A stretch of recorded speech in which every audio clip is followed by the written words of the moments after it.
વડોદરા શહેરમાં આજે સવારથી જ વાદળછાયા વાતાવરણથી વરસાદી માહોલ જામ્યો હતો અને બપોર બાદ વરસાદની ધીમી ગતિએ પધરામણી, ઉકળાટ અને બફારાનું પ્રમાણ વધ્યું હતું।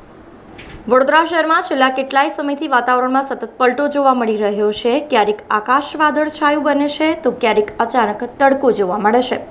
ખાસ કરીને ગઈકાલ રાત્રિના વરસાદ બાદ શહેરના નગરવાસીઓ ગરમી અને બફારાનો સામનો કરી રહ્યા છે। ગઈકાલે રાત્રે વડોદરા શહેરમાં કેટલાક વિસ્તારોમાં વરસાદ નોંધાયો હતો। આ વરસાદથી ભલે થોડી રાહત મળી હોય, પરંતુ આજે સવારથી વાતાવરણમાં ભેજનું પ્રમાણ વધી ગયું છે, જેના કારણે શહેરીજનોને અસહ્ય ઉકળાટ અને બફારાનો અનુભવ થઈ રહ્યો છે। વાતાવરણમાં અચાનક પલટો વડોદરામાં વાતાવરણની આ અનિયમિતતા છેલ્લા કેટલાય દિવસોથી જોવા મળી રહી છે। દિવસના ભાગમાં સૂર્યપ્રકાશ તેજ હોય છે, પરંતુ થોડાક જ સમયમાં આકાશ વાદળોથી ઘેરાઈ જાય છે। હવામાન વિભાગના જણાવ્યા અનુસાર આવા મિશ્ર વાતાવરણની સ્થિતિ આગામી દિવસોમાં પણ યથાવત રહી શકે છે।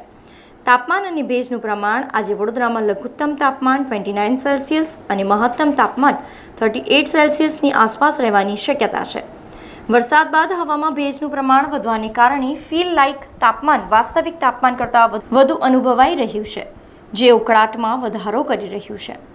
સમાચારોના સતત અપડેટ માટે TNN ન્યૂઝને YouTube પર સબસ્ક્રાઇબ કરી બેલ આઇકોન પ્રેસ કરો અને અમારી સાથે જોડાયેલા રહો Facebook, Instagram અને Twitter ઉપર।